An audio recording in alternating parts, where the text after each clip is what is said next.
Olá, prezados cursistas! Aqui é a professora Jamile Magalhães Ferreira. Vamos dar continuidade à disciplina de Estado, Governo e Mercado da especialização de Gestão em Saúde na modalidade de ensino à distância. Chegamos à unidade 3 e última da nossa disciplina. Lembrando que a unidade 3, ela refere-se à unidade 2 do livro-texto utilizado como referência. Destaco que nós comentamos nas aulas anteriores acerca das unidades 1 e 2 sobre a perspectiva teórica para a análise das relações entre Estado, governo e mercado. Agora, conversaremos acerca das relações entre Estado, governo e mercado durante o século XX.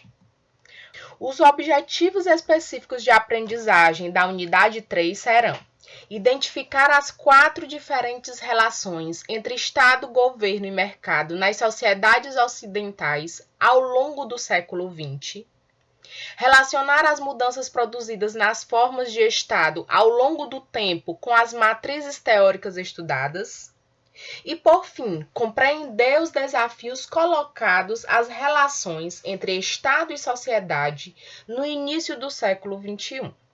Ao longo do século XX, as relações entre Estado e mercado conheceriam situações extremas. As mudanças de um Estado para o outro se explicam por vários fatores, não sendo, portanto, um processo simples de explicar. Ao longo do século passado, o movimento em espiral entre Estado e mercado, ocorrido no interior de cada sociedade, iria produzir tantas combinações distintas entre essas duas instituições de regulação das relações sociais, quanto era o número de nações então existentes. Assim, independente do que ocorreu em cada país, observam-se 4 padrões de relação entre Estado e mercado que foram sucessivamente dominantes no mundo, a saber. Nós temos o Estado liberal, que esteve presente até a Primeira Guerra Mundial, o Estado socialista e o Estado de bem-estar social, eles são contemporâneos um do outro, e, por fim, o Estado neoliberal, que surgiu após o declínio de ambos, no caso, Estado socialista e Estado de bem-estar social. Nos próximos slides, iremos tecer comentários acerca dos 4 padrões de relação entre Estado e mercado na seguinte ordem: Estado liberal, em seguida, Estado socialista, Estado de bem-estar social e Estado neoliberal. Iniciamos então com o Estado liberal. O Estado liberal, também podendo ser denominado de liberalismo, ele é caracterizado pela intervenção mínima do Estado nas atividades econômicas e sociais. Ele é influenciado pelo justnaturalismo, que busca no indivíduo a origem do direito e da ordem política legítima. Na Inglaterra, a Lei dos Pobres, que desde o século XVI proporcionou auxílio financeiro às pessoas indigentes e incapazes de garantir o seu sustento com o próprio trabalho, passou a ser severamente criticada pelos intelectuais liberais, pois perpetuava a dependência dos indivíduos ao Estado. Entretanto, a crítica à Lei dos Pobres ela era devida ao fato que ela contrariava o princípio da independência dos indivíduos numa sociedade livre, o que proporcionou a formação do Estado liberal, conhecido também como Estado mínimo. Fazendo um paralelo entre Estado liberal e Estado mínimo, tem-se que no Estado liberal, nós temos uma ordem política sob a qual todos os indivíduos são livres e independentes. No Estado liberal, os indivíduos eles não são submetidos ao poder de nenhuma outra pessoa, mas todos são igualmente submetidos à lei. No Estado mínimo, a organização política que interviria apenas naquilo que fosse estritamente necessário para garantir a liberdade e igualdade dos cidadãos. Ainda no Estado mínimo, todas as demais dimensões da vida social ficariam a cabo da regulação do mercado. Assim, é importante destacar que que as atribuições do Estado no liberalismo eram zelar pela administração e ordem pública, bem como o cumprimento das leis, garantir a defesa do país das agressões externas e a integridade do seu povo por meio das Forças Armadas, assegurar o direito e usufruto da propriedade, proteção à vida e garantir o direito de ir e vir, manutenção dos registros de bens e direitos, e o policiamento das cidades e espaços públicos, bem como usar da repressão física quando necessário.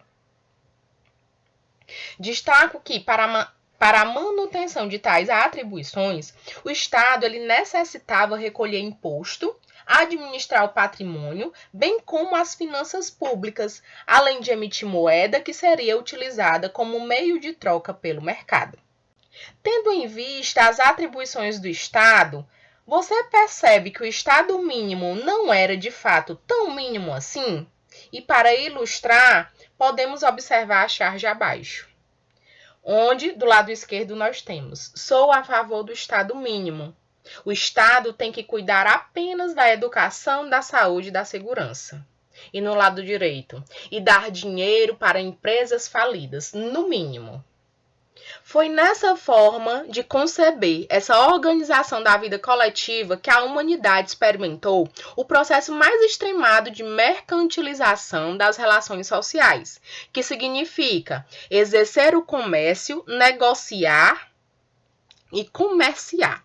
Foi no Estado liberal que os três elementos fundamentais da produção, que eram o trabalho, a terra e o dinheiro, transformaram-se em mercadorias. A mendicância ela era proibida, bem como o auxílio direto aos pobres de qualquer forma, sendo apenas aceita por intermédio de certas instituições denominadas de workhouses, nas quais os pobres incapazes poderiam morar, comer e trabalhar, esse último em condições duras para que os pobres não se acomodassem à situação e servisse como estímulo para que buscassem trabalho e assim se tornassem independentes. O Factory Act seria a contratação coletiva de trabalhadores nas fábricas permitida pelo Estado, o que antes era incompatível com o bom funcionamento do mercado, tendo em vista que não ocorria o reconhecimento de grupos e sim apenas de indivíduos. Ainda foi no Estado liberal que ocorreu a participação dos cidadãos nas decisões públicas. E essa participação ela seria garantida pelo voto censitário, que estabelecia patamares mínimos de renda para que pudesse ter acesso aos processos eleitorais, e o voto plural. Esse último, o voto plural, ele conferia peso maior ao voto dos mais educados. De acordo com o pensamento dos liberalistas, tem-se que o mercado seria uma instituição autorregulável, não necessitando da intervenção do Estado para funcionar bem, o que, de certa forma, garante a autonomia ao campo econômico com relação ao campo político. Entretanto, o Estado liberal ele não resistiria à crise financeira, econômica e social que eclodiria com a queda da Bolsa de Nova York em 1929. A economia e a sociedade capitalistas eram tão complexas, pondo abaixo a convicção liberal que o mercado era autorregulável, dispensando a intervenção do Estado. Então, aqui do lado direito, nós podemos ver manchetes nos jornais, né? Como, por exemplo, Bolsa de Nova York quebra e o mundo inteiro treme. E essa quebra na Bolsa de Nova York, ela teve implicações, que foram a venda maciça de ações. Nos bancos, acarretou os fechamentos, falências, investidores arruinados e falta de crédito. Na indústria, acarretou queda na produção. E no comércio, uma forte queda de vendas. Todos esses três acontecimentos culminaram num desemprego em massa.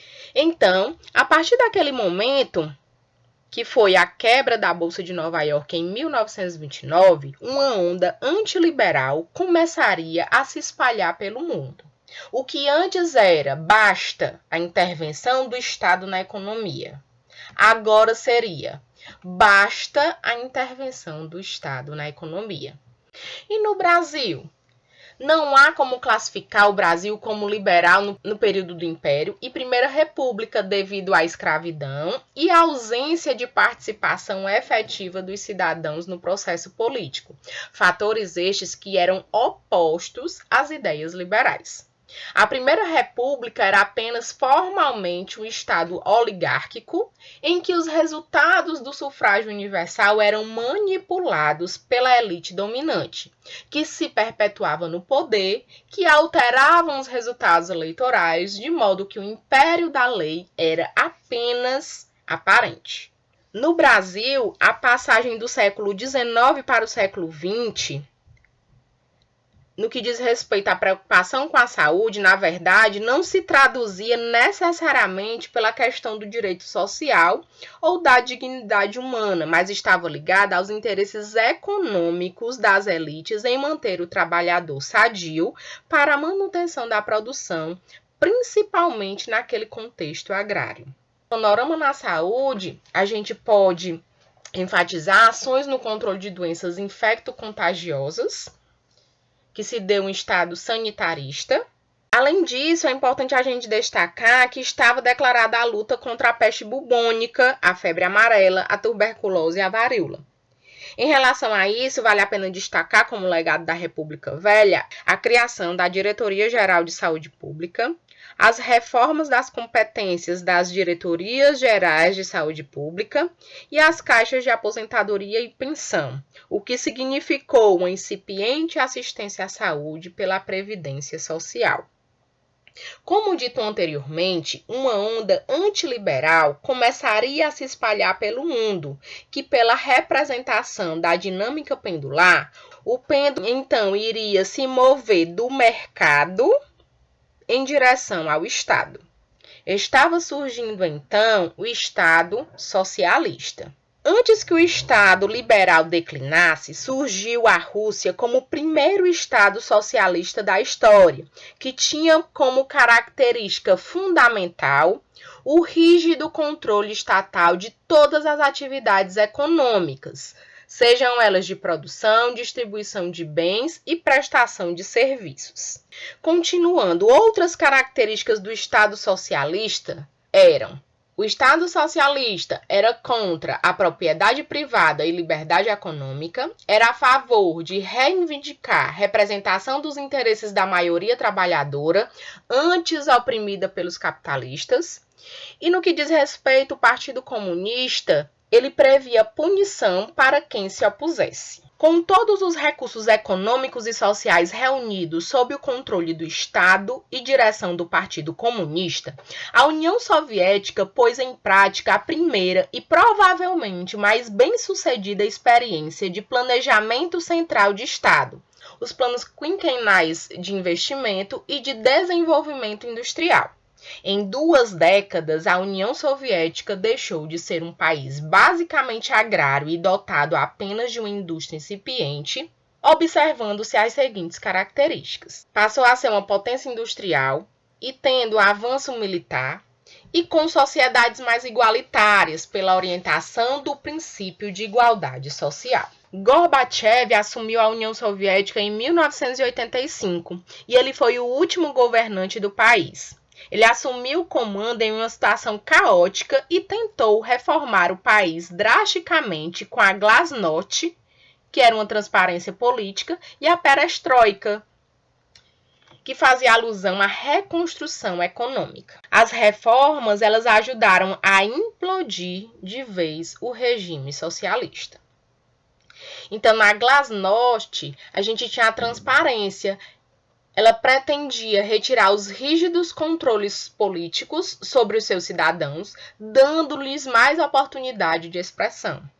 Enquanto que a Perestroika, ela previa a abertura da economia para alguns mecanismos de mercado. A Glasnost defendia a realização de uma abertura política do país para reduzir o autoritarismo que marcava a União Soviética, enquanto que a Perestroika permitia a abertura da economia soviética e, depois de décadas, que essa economia recebesse investimentos privados para reverter o quadro de crise estabelecido naquele momento. Infelizmente, a situação ela não melhorou e a instabilidade econômica trouxe a crise política que, por fim, corroeu as bases do poder soviético. Então, o fim do Estado socialista, ele se deu no dia 21 de dezembro de 1991, quando os líderes de 11 das 15 repúblicas soviéticas reuniram-se em Alma-Ata, capital do Cazaquistão, para referendar a decisão da Rússia, Ucrânia e Bielorrússia e oficializar a criação da Comunidade de Estados Independentes e o fim da União Soviética. Como consequências do fim do Estado socialista, temos: o mundo passou a ter somente o capitalismo e liberalismo como forma de ideologia econômica e política, e iniciou-se o processo de globalização e da economia de mercado, que dominam o planeta atualmente. Na saúde, nós tínhamos a promessa de saúde universal, uma baixa qualidade de serviços de saúde, atraso tecnológico e corrupção. Como exemplo, nós temos que, de acordo com estimativas oficiais russas, 78% de todas as vítimas de AIDS na Rússia contraíram o vírus em hospitais públicos, através de agulhas infectadas ou de sangue contaminado. Em um sistema de saúde socializado, só é possível economizar custos pressionando-se os fornecedores ou recusando atendimento aos doentes. Não há outra forma de economizar. Também é importante destacar que militares e políticos com cargos públicos elevados tinham acesso a melhores tratamentos. Destaco ainda que, paralelo, ou no caso concomitante ao Estado socialista, existiu o Estado de bem-estar social. O estado de bem-estar social é a forma de estado que surgiu no Ocidente após a crise econômica de 1929 e que teria uma melhor definição após a Segunda Guerra Mundial. Tinha como sinônimos o welfare state, estado-providência e estado assistencial. No entanto, independentemente dos nomes dados, todas essas denominações fazem referência a uma forma específica de relação do Estado com o mercado, que iria suceder o Estado liberal e que usaria a força estatal, por meio da implementação de políticas públicas, visando intervir nas leis de mercado e assegurar para os seus cidadãos um patamar mínimo de igualdade social e um padrão mínimo de bem-estar. Vale a pena a gente fazer um paralelo acerca das diferenças entre liberal e bem-estar social. Então, de acordo com os liberais, a cultura ela era individualista e eles acreditavam que a pobreza fosse resultado da insuficiência de desenvolvimento econômico e que este iria emergir do mercado livre e autorregulado. Seguindo pelas ideias liberais, a pobreza ela não só persistiu, como aumentou. O estado de bem-estar social ele só se firmou quando a cultura individualista que havia se consolidado nas sociedades liberais e que via no Estado um mal necessário, cujas atribuições deveriam se restringir ao mínimo essencial para viabilizar a vida em coletividade, cedeu lugar a uma outra cultura mais solidária. Então, no estado de bem-estar social, coube ao Estado suprir as deficiências do mercado com a agência reguladora para promover o bem-estar nas sociedades ricas e industrialmente desenvolvidas. Após a crise econômica de 1929, com o New Deal, literalmente sendo traduzido como Novo Acordo, Roosevelt colocou o Estado americano, a partir da sua posse em 1932, na condição de promotor do desenvolvimento econômico nacional e do bem-estar social.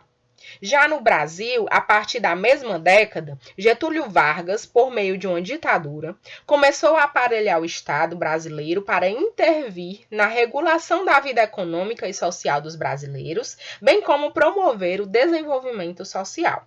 Todos os estados, independentemente da forma com que eram governados por partidos de direita ou esquerda, passaram a intervir fortemente na economia dos seus países, por meio da regulação, estatização de empresas privadas e criação de empresas públicas.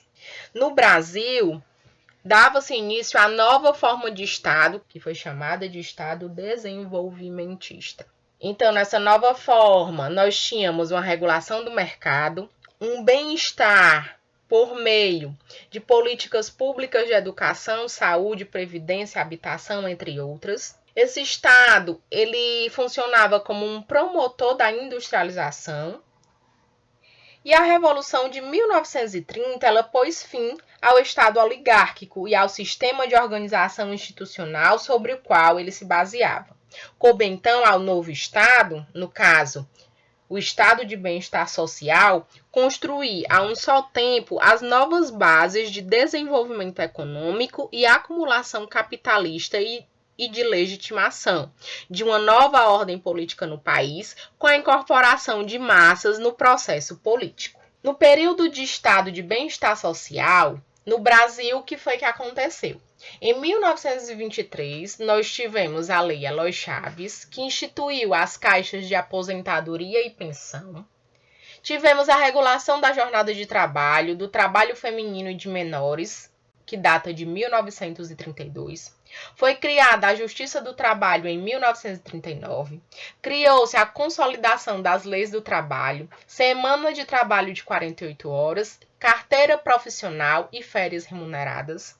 Em 1940, tivemos a instituição do salário mínimo. E nesse período também tivemos a criação da Companhia Siderúrgica Nacional, Companhia Vale do Rio Doce e Hidrelétrica do Vale do São Francisco. E no que diz respeito à saúde no Brasil, nós tivemos a implementação do Ministério da Educação e Saúde Pública, a prática médica orientada para a lucratividade do setor de saúde, um modelo hospitalocêntrico, conferências de saúde, ações centralizadoras, e a criação do Ministério da Saúde, da Reforma Sanitária e do Sistema Único de Saúde. Após um período de contínua expansão econômica e aumento de bem-estar, que durou 3 décadas na Europa e meio século no Brasil, acompanhado de constante expansão do Estado, o mundo entrou num período que foi denominado pelos economistas de estagflação, que é a estagnação econômica acompanhada de inflação. Enquanto o mundo crescia sem parar e o nível de bem-estar das pessoas em geral aumentava, ninguém ousaria seriamente contestar o modelo econômico e o papel do Estado. Foi então nesse momento que o liberalismo, tal como uma fênix, renasceu das suas próprias cinzas. O pêndulo social começaria então seu trajeto inverso rumo à liberalização do mercado. Iniciava-se um novo momento chamado de Estado neoliberal. No fim da década de 70, o modelo de desenvolvimento econômico e social até então existente, marcado por uma forte intervenção do Estado, tinha enfraquecido. Nesse cenário, ressurgiram as ideias liberais, com o objetivo de reativar a economia e retomar o crescimento, sendo denominado então de neoliberalismo. Como protagonistas, tivemos no Reino Unido, Margaret, e nos Estados Unidos, Ronald Reagan, de 1981 a 1989. Neoliberalismo e globalização eram palavras muito utilizadas nos jornais e discursos políticos durante a década de 1990. A agenda neoliberal, colocada em prática primeiro na Inglaterra e nos Estados Unidos e posteriormente em diversos países do mundo, inclusive sob governos socialistas, seria baseada no tripé: abertura de mercados, privatizações e desregulamentação. Então, as excessivas regras e controle estatais sobre a economia inibia investimentos privados, o que comprometia o crescimento econômico. No que diz respeito a privatizações, as empresas de propriedade do Estado elas seriam ineficientes e deficitárias, e com a privatização e consequente exposição às leis de mercado, elas passariam a se tornar eficientes e lucrativas. E a desregulamentação? Ela foi devida à quantidade de leis e restrições trabalhistas criada pelo Estado de Bem-Estar Social, que inibia as contratações pelas empresas, impedindo a criação de empregos. Fazendo um paralelo entre liberal e neoliberal, temos, na linha liberal, nós tínhamos a minimização da intervenção estatal em todas as áreas, inclusive a social, com exceção das workhouses inglesas. Já no Estado neoliberal, o Estado ele deveria regular as atividades econômicas sem excessos e manter a equidade, além de políticas sociais. Durante os anos 90, foi possível observar mudança nas comunicações com o desenvolvimento de fibras óticas, da telefonia celular, transmissão por cabo, que acabou o monopólio e surgiu um mercado altamente rentável para os capitais privados. Observou-se também a privatização dos setores siderúrgico, petroquímico e elétrico, além dos serviços de telecomunicações, que foi privatizado. O Estado ele passa a exercer um papel de agente regulador dos mercados recém-criados. Tendo em vista que essa experiência ela é bastante recente, torna-se difícil identificar com precisão as tendências das relações entre estados e tais setores econômicos. A partir dos anos de 1980, as reformas de inspiração neoliberal começaram a ser aplicadas em praticamente todo o mundo capitalista, onde antes existia alguma forma de estado de bem-estar social, acarretando o aumento das disparidades de renda entre ricos e pobres. Além deste resultado negativo e indesejável, um outro resultado imprevisto iria se produzir em escala planetária, mudando definitivamente as relações entre Estado e sociedade, denominada de globalização. A globalização, ela se trata de um dos processos de aprofundamento internacional da integração econômica, social, cultural e política que parece ter sido impulsionado pela redução de custos dos meios de transporte e comunicação dos países no final do século XX e início do século XXI. A teoria da globalização, ela diz que a globalização é um fenômeno espontâneo decorrente da evolução do mercado capitalista. Na saúde, tivemos a criação, a manutenção do SUS, o Programa Mais Médicos para o Brasil e a Agência Nacional de Saúde Suplementar. Se nós fizermos um paralelo do sistema de saúde aqui no Brasil com o sistema de saúde americano, nesse último, um grande problema é que as seguradoras elas não são fiscalizadas pelo governo, o que significa que elas podem alterar preços ou vetar serviços ao usuário sem precisar prestar contas. No Brasil, existe a Agência Nacional de Saúde Suplementar, que foi um órgão criado para regular as empresas privadas do setor da saúde. Bom, embora a crise financeira, que se abateu inicialmente sobre os Estados Unidos em 2008 e se espalhou em seguida por outras partes do mundo, possa ser entendida como um bom indicador de que o pêndulo social alcançou novamente o seu ponto máximo e que, a partir de então, irá começar um progressivo fortalecimento do Estado. Essa ideia não passa de uma hipótese, ainda que bastante forte, sujeita à comprovação. No entanto, mesmo que essa expectativa venha a se confirmar, a experiência histórica não nos autorizaria a imaginar um retorno ao estado de bem-estar social, ao estado socialista ou a outra forma de estado anterior pelo simples fato de que a história ela não se repete. Para onde o pêndulo irá? Vamos aguardar, os próximos anos, as próximas décadas. Pessoal, finalizamos aqui a nossa disciplina de Estado, Governo e Mercado. Muito obrigada pela atenção.